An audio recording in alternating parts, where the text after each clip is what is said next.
News লাইভৰ অনন্য অনবদ্য আৰু মননশীল অনুষ্ঠান হোমেন বৰগোহাঁইৰ সৈতে কথাবাৰ্তা। হোমেন বৰগোহাঁইৰ সৈতে কথাবাৰ্তাৰ আজিৰ অতিথি শিক্ষক আৰু শিক্ষা বিষয়ক আলোচক মানিক চন্দ্ৰ নাথ। বিষয় অসমীয়া মাধ্যমৰ স্কুলবোৰৰ ভৱিষ্যত আৰু শিক্ষক বিদ্ৰোহ। মিষ্টাৰ নাথ, আপুনি এজন স্কুল শিক্ষক, 12পূজীয়া উচ্চতৰ মাধ্যমিক বিদ্যালয়ৰ আপুনি এজন প্ৰবীণ শিক্ষক। তদুপৰি আপোনাৰ এটা বিশেষত্ব হৈছে এইটো যে আপুনি অকল শিক্ষকতা নকৰি শিক্ষাৰ বিষয়ে, শিক্ষকতাৰ বিষয়ে আৰু স্কুল বিদ্যালয়বিলাকৰ বৰ্তমান আৰু ভৱিষ্যতৰ বিষয়ে চিন্তা কৰি বাতৰি কাকতত বহুতো প্ৰবন্ধ লিখিছে। আচলতে আপোনাৰ প্ৰবন্ধবোৰেই আপোনাৰ প্ৰতি মোক আকৃষ্ট কৰিছে। আজি আমি এটা অতি গুৰুত্বপূৰ্ণ বিষয় যে অসমীয়া মাধ্যমৰ স্কুলবিলাকৰ ভৱিষ্যত, সেই বিষয়ে আলোচনা কৰিবলৈ আপোনাক মাতি আনিছোঁ। এইটো অকল স্কুলবিলাকৰ বুলি নহয়, শিক্ষাৰ বুলি নহয়, অসমীয়া জাতিৰ কাৰণে এটা অতি গুৰুত্বপূৰ্ণ প্ৰশ্ন যে অসমীয়া মাধ্যমৰ স্কুলবোৰে যোৱা 150-200 বছৰ ধৰি অসমীয়া সাহিত্য, সংস্কৃতি, সমাজ গঢ়ি তুলিলে, সেই স্কুলবোৰ যদি বিপন্ন হয়, সেই স্কুলবোৰ যদি অনিশ্চিত ভৱিষ্যতৰ সন্মুখীন হয়, তেতিয়াহ'লে ক'বলৈ গ'লে গোটেই অসমীয়া ভাষা, সংস্কৃতি, জাতীয়তা, সমাজ গোটেইবোৰেই সংকটৰ সন্মুখীন হ'ব।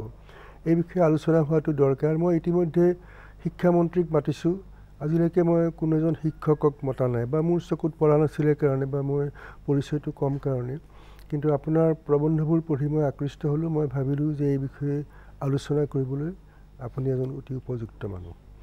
এতিয়া আমাৰ যিহেতু খুব কম সময়ত বহুত কথা আলোচনা কৰিব লাগিব, আপুনি নিজে এজন উচ্চতৰ মাধ্যমিক বিদ্যালয়ৰ শিক্ষক হিচাপে এই স্কুলবোৰৰ ভৱিষ্যত কি বুলি ভাবে, বৰ্তমানটো কি, ভৱিষ্যত কি আৰু প্ৰধান সমস্যাবোৰ কি, আমি যে বাতৰি কাগজত পাওঁ স্কুলবোৰ এফালৰ পৰা বন্ধ হৈ যাব ধৰিছে, এই গোটেইখিনি মাত্ৰ 5-6 মিনিট সময়ত আপুনি এটা সৰু ভাষণ দি আমাক কথাবোৰ বুজাওকচোন যে অসমীয়া মাধ্যমৰ স্কুলবিলাকৰ ভৱিষ্যত কি। ছাৰ, অসমীয়া মাধ্যমৰ স্কুলৰ ভৱিষ্যত এই মুহূৰ্তত যদি মোক ক'বলৈ দিয়ে, তেতিয়াহ'লে মই বেয়া বুলিয়ে ক'ব লাগিব। বেয়া কথাটো এইটো এটা বেয়া মানে কি, আগৰ তুলনাত বেয়া বুলি ক'ব লাগিব। আমাৰ সময় কম কাৰণে আপুনি দ্ৰুত গতিৰে ক'ব লাগিব। বেয়া কিয়, এতিয়া আমাৰ শিক্ষক, আমাৰ যিবোৰ চৰকাৰী স্কুল আছে, সেই স্কুলবিলাকত দ্ৰুত গতিত ছাত্ৰ ছাত্ৰীৰ সংখ্যা কমি আহিছে। যদি স্কুলত ছাত্ৰ ছাত্ৰীয়ে নাথাকে, স্কুল থাকিব, স্কুলৰ ছাত্ৰ ছাত্ৰী সেই সমষ্টি স্কুল, গতিকে দ্ৰুত গতিত আমাৰ ছাত্ৰ ছাত্ৰী কমি আহিছে। আৰু ছাত্ৰ ছাত্ৰী কমি যোৱাৰ কাৰণ, ইয়াৰ প্ৰধান কাৰণটো হৈছে যে ইয়াতে আমাৰ আজিকালি আমাৰ অভিভাৱকসকলে ব্যক্তিগত স্কুলৰ প্ৰতি ধাবিত হৈ যোৱাৰ কাৰণে আমাৰ ছাত্ৰ ছাত্ৰী কমি গৈ আছে। গতিকে এইটো হাৰত যদি কমি গৈ থাকে, তেতিয়াহ'লে আমাৰ স্কুল নিশ্চয় বেয়া হৈ গৈ থাকিব। ৰ'ব, এতিয়া মাজতে প্ৰশ্নটো কৰিবই লাগিব। এই এইবোৰতো চৰকাৰী স্কুল বেছিভাগেই, সেইবোৰক পৰিত্যাগ কৰি ব্যক্তিগত স্কুললৈ আপুনি কোৱা মতে ছাত্ৰসকল ধাবিত হৈছে, অভিভাৱকে ছাত্ৰ তালৈ পঠিয়াব। তাৰ কাৰণটো কি? আপোনালোকৰ স্কুলৰ শিক্ষাদানৰ মানটো বেয়া নে কি কাৰণে এই চৰকাৰী মাধ্যমিক স্কুল বাদ দি ব্যক্তিগত স্কুললৈ যাব লগা হৈছে? সেইটো এটা বহুত ধৰণৰ কথা থাকে। প্ৰথম কথা হৈছে কি, বহুত ধৰণৰ কথা আমাক নালাগে, 2 বা 3টা প্ৰধান কাৰণ। প্ৰধান কাৰণটো হৈছে যে আমাৰ যিবোৰ চৰকাৰী শিক্ষকসকলৰ ওপৰত, সঁচা কথা ক'বলৈ গ'লে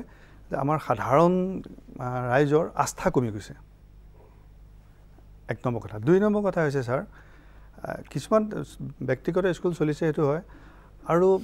এটা অংশ মানুহে দেখাক দেখি কোনো কাৰণ নোহোৱাকৈ চৰকাৰী স্কুল পৰিত্যাগ কৰি ব্যক্তিগত স্কুলে সেই শ্ৰেণীটোৰ সংখ্যা মই বেছি দেখোঁ মোৰ দৃষ্টিত। সেইটো সংখ্যা বেছি হৈ গৈছে যে তেওঁলোকে এটা গ্ৰুপ, এটা মানে দল হিচাপে গুচিছে যে আজি আমুক গ'ল, তহুক গ'ল, গতিকে সেইখন স্কুললৈ যাওঁ, এইখন স্কুল বেয়া, সেইটো কথা। তাৰপিছত ছাৰ, আমাৰ যিহেতু এটা মই নিৰ্মূলভাৱে আলোচনা মই কৰিব বিচাৰোঁ যে আমাৰ শিক্ষকবিলাকৰ এটা সাংঘাতিক ধৰণৰ, মোৰ দৃষ্টিত এটা এনেকুৱা এটা এলাহ ভাৱ এটা হৈছে, যেন স্কুললৈ যাব লাগে, গৈছে, যিটো আন্তৰিকতা, স্কুল ভাল কৰিব লাগে আমাৰ স্কুল, এই কথাটো যে আমাৰ শিক্ষকসকলৰ মাজত মই সমূহীয়াকৈ মই ক'বলৈ বিচৰা নাই। এইটো এটা বহুত ভাল শিক্ষক আছে, শ্ৰদ্ধা শিক্ষক আছে। আৰু ছাৰ, মই আপোনাক এটা কথা এইখিনিতে ক'ব পাৰিম যে ইমান বিপৰ্যয়ৰ মাজতো আমাৰ স্কুল যে সৃষ্টি আছে আজিও, সেইটো এটা ডাঙৰ প্ৰশ্ন। কাৰণ খুব কম সংখ্যক হ'লে আপোনাৰ কথাবোৰ তেনেকৈ ক'লেতো আমি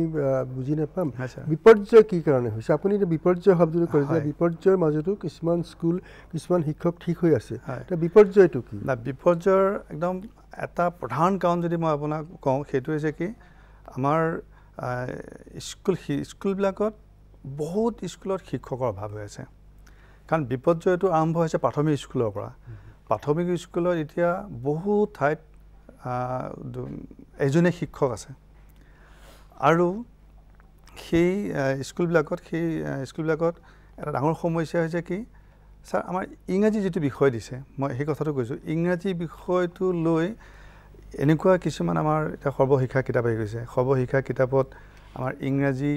পঢ়াব পৰা শিক্ষক নাই সঁচা কথা কৈছোঁ সেইকাৰণে আমাৰ ছাত্ৰ ছাত্ৰীসকল মানে ইংৰাজীও এতিয়া নাজানে ইংৰাজীটো প্ৰথম শ্ৰেণীৰ পৰা দিছে দিয়াৰ পাছত ইংৰাজীও নাজানে গতিকে আমাৰ যিসকল ইংৰাজী শিকাবলৈ দিছে ইংৰাজী শিক্ষক তেওঁলোকে নিজেই ইংৰাজী নাজানে কি ক'ব খুজিছে অসুবিধা আছে সেই কথাটো বহুত শিক্ষকে আমাৰ প্ৰাইমেৰী মই মুকলিকৈ কৈছোঁ বহুত শিক্ষকে ইংৰাজী ছাবজেক্ট পঢ়াবলৈ অসুবিধা পাই আছে আমাৰ এটাকৈ ধৰোঁ আপুনি ক'লে যে বহুত এনেকুৱা স্কুল বহুত আছে অসমত যিবোৰ এজনীয়া শিক্ষকে ৩-৪ দিনৰ আগতে কাগজতো ওলাইছে কথাটো আৰু এইটোও ক'লে যে ১৭,০০০ শিক্ষকৰ পদ খালী হৈ আছে আনহাতে দেখোন দিনে ৰাতিয়ে ৰাস্তাত আন্দোলন হৈ আছে যিসকল শিক্ষক ইতিমধ্যে আছে বেতন বঞ্চিত শিক্ষক ঠিকাভিত্তিক শিক্ষক তেওঁলোকৰ যিবোৰ পদ খালী হৈ আছে তাত নিয়মীয়া কিয় কৰিব নোৱাৰে এফালে আপুনি খবৰ ওলাব যে ১৭,০০০ শিক্ষকৰ পদ খালী আৰু আনহাতে হাজাৰ হাজাৰ শিক্ষকে আমাক চাকৰি লাগে আমাক চাকৰি নিৰাপত্তা লাগে স্থায়ী নিযুক্তি লাগে এই বুলি আন্দোলন কৰিব এইটো আপুনি এজন শিক্ষক অকল শিক্ষক হিচাপেই নহয় আপুনি শিক্ষাৰ সমস্যা সম্পৰ্কে যথেষ্ট চিন্তা কৰিছে অধ্যয়ন কৰিছে সেইকাৰণে সুধিছোঁ এই দুটাৰ মাজত আপুনি কেনেকৈ মিল কৰিব এফালে শিক্ষকৰ নিযুক্তি নহ'ব স্থায়ী নিযুক্তি নহ'ব বেতন বঞ্চিত হৈ থাকিব ঠিকা ভিত্তিক হ'ব তাৰমানে 5 বছৰৰ কাৰণে ঠিকা তাৰপিছত তেওঁলোক খেদি দিব আনহাতে ১৭,০০০ পদ খালী হৈ থাকিব এইটো কেনেকুৱা প্ৰথম কথাটো হৈছে আমাৰ চৰকাৰৰ একান্ত সদিচ্ছা নাই স্কুলৰ প্ৰতি আমাৰ চৰকাৰী স্কুলৰ প্ৰতি চৰকাৰে খুব এটা অৱহেলামূলক এটা আচৰণ কৰি আছে এতিয়া বিপৰ্যয় মই কথাটো ক'বলৈ গৈছে যে আমাৰ আজিকালি শিক্ষামন্ত্ৰী সিদিনা আপোনাৰ কথা বতৰাত কৈছে যে অনুভৱ কৰিছে সেই কথা মই মানিছিলোঁ যে আমাৰ যিটো শিশু শ্ৰেণী আমাৰ যিটো আজিকালি ৩-৪ বছৰত ল'ৰা ছোৱালীবোৰ প্ৰাইভেট স্কুলত দি দিয়ে কিন্তু আমাৰতো ৬ বছৰৰ পৰাহে যাব লাগে আমি শিশুখিনিক প্ৰথম ৰাখিব নোৱাৰোঁ স্কুলৰ পৰা কাৰণ তাৰপৰা সুত এটা আমাৰ গৈ থাকিব শিশুখিনি ৰাখিব নোৱাৰা কাৰণটো হৈছে কি আমাৰ চৰকাৰী স্কুলত তেনেকৈ ৩ বছৰ বা ৩.৫ বছৰত ৰাখিব পৰা কোনো ব্যৱস্থা নাই কিন্তু আমাৰ এটা কথা শিক্ষামন্ত্ৰী মহোদয় বা আমাৰ অফিচাৰ বা শিক্ষা বিভাগ এটা কথা মন কৰা নাই আমাৰ স্কুলত এটা শিশু শ্ৰেণী এটা আছে ছাৰ শিশু শ্ৰেণী এটা মানে আমাৰ প্ৰথম শ্ৰেণী আগত আছে সেই শ্ৰেণীটোৰ ছাত্ৰ ছাত্ৰীসকলক চৰকাৰৰ সংখ্যাটো নলয় তেওঁলোকক মধ্যাহ্ন ভোজনো নিদিয়ে গতিকে আমাৰ যদি চৰকাৰে এটা এই শিশু শ্ৰেণীৰ পৰা আৰম্ভ কৰি দিয়ে প্ৰথম কথা আৰু ২ নম্বৰ কথা যদি আমাৰ শিক্ষকসকল যদি তাত নিযুক্তি পূৰা দিয়ে মই শিক্ষকসকল যদি স্কুলত নিযুক্তি দিয়ে তেতিয়াহ'লে আমাৰ স্কুল ভাল আৰু সেইটো নোহোৱা এটা প্ৰধান বিপৰ্যয় আমাৰ চৰকাৰী স্কুলৰ কাৰণে যিবিলাকে শিক্ষকে আন্দোলন কৰিছে ৰাজপথত তেওঁলোকে এই কথাটো দাবী কৰিব নোৱাৰে কিয় যে হাজাৰ হাজাৰ পদ খালী আছে অথচ আমি চাকৰিৰ নিৰাপত্তাৰ কাৰণে আন্দোলন কৰিব লগা হৈছে মই কথাবোৰ বুজিবলৈ সঁচাকৈয়ে খুব টান পাইছোঁ শিক্ষা বিষয়ত মই শিক্ষা বিভাগে তেওঁলোকেতো জানে যে হাজাৰ হাজাৰ পদ খালী হৈ আছে একে সময়তে হাজাৰ হাজাৰ শিক্ষকে চাকৰিৰ দাবীত আন্দোলনো কৰি আছে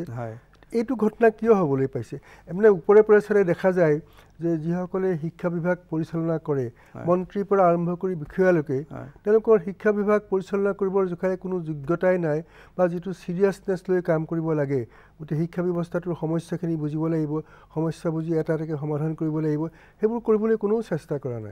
নাই কৰা ছাৰ নাই কৰা আৰু মানে সেইকাৰণে কৈছোঁ আমাৰ চৰকাৰী স্কুলৰ লগত ছাৰ এতিয়া কোনো নাই মই কৈছোঁ যে আমাৰ চৰকাৰী স্কুলৰ লগত আন্তৰিকতা নাই বুলি কৈছোঁ চৰকাৰ নাই স্থানীয় ৰাইজ নাই আনকি ছাৰ সঁচা কথা ক'বলৈ গ'লে শিক্ষকসকলো এক প্ৰকাৰ নাই বুলি ক'ব পাৰিব নাই বুলি মই এইকাৰণে কৈছোঁ মই সকলো শিক্ষকক নকওঁ মই বাৰে বাৰে কৈছোঁ যে আজি আমাৰ এজন চৰকাৰী স্কুলৰ শিক্ষকে যদি তেওঁৰ সন্তানক সেই ৰাজ্যকে দেখুৱাই এখন ব্যক্তিগত স্কুল লৈ যায় তেতিয়াহ'লে তেওঁ নৈতিক অধিকাৰ কেনেকৈ থাকিব যে তেওঁ আকৌ সেই গাঁৱলৈ গৈ সেইটো এটা প্ৰধান কাৰণ যিটো কাৰণে আমাৰ দেখি থকা আমাৰ বহুত অভিভাৱক আমি তাক ভালকৈ আলোচনা কৰিব খুজিছোঁ হয় এইবোৰ আলোচনা বহুত সমস্যা ওলাব আমি ইমান কম সময়তে গোটেইবোৰ সামৰিব নোৱাৰোঁ আজি কেইটামান দিনৰ আগতে চন্দ্ৰকান্ত দাস তেখেতে অসমৰ অৱসৰপ্ৰাপ্ত অতিৰিক্ত মুখ্য সচিব বহুতো বিভাগ চলোৱাৰ দায়িত্ব অভিজ্ঞতাৰে তেখেত এজন খুব জ্ঞানী বিষয়া আছিলে তেওঁ এটা দীঘল প্ৰবন্ধ লিখিছে মোৰ দ্বাৰা সম্পাদিত নিয়মীয়া বাৰ্তাতে যে মাধ্যমিক স্কুলবোৰ কিয় ধ্বংসৰ পথলৈ আগবাঢ়িছে আপুনি নিশ্চয় পঢ়িছে সেই প্ৰবন্ধটোৰ পৰা ধাৰণা হয় যে আমি যিমানেই কথা বতৰা নাপাতো কিয় শিক্ষা বিভাগৰ ব্যৰ্থতাৰ কাৰণেই বা তেওঁলোকে এইটো স্কুলবোৰ ৰক্ষা কৰিবৰ কাৰণে যিটো আন্তৰিক আগ্ৰহ দেখুৱাব লাগে তাতোকৈ ডাঙৰ যিটো দক্ষতা দেখুৱাব লাগে সেইটো দেখুৱাব পৰা নাই সকলোৱে ভাবিছে এইটো যে মৰিব গৈছে মৰিয়েই যাওক এই মুখেৰে কিবা কিবি ক'লোঁ কাৰো চিৰিয়াছনেছটো নাই এতিয়া আপোনালোকে শিক্ষক হিচাপে মই এটা কথা ইয়াৰ আগতো মই ক'ৰবাত লিখিছোঁ বা কওঁ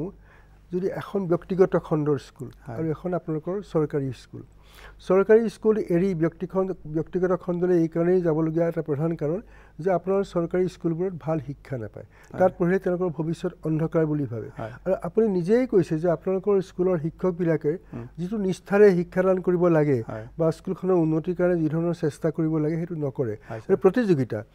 ব্যক্তিগত খণ্ডৰ স্কুলৰ লগত আমাৰ চৰকাৰী খণ্ডৰ স্কুলৰ প্ৰতিযোগিতা সেই প্ৰতিযোগিতাত আপোনালোক হাৰি গৈছে যিটো কাৰণে এইবোৰ আপোনাৰ স্কুল এৰি চবে ব্যক্তিগত খণ্ডলৈ গৈছে ব্যক্তিগত খণ্ডৰ শিক্ষকৰ দৰমহা আপোনালোকতকৈ বহুত কম আপোনালোকৰ চাকৰি যিটো নিৰাপত্তা আছে তেওঁলোকৰ সেইটোও নাই তৎসত্ত্বেও আপোনালোকে প্ৰতিযোগিতাত কিয় হাৰি গৈছে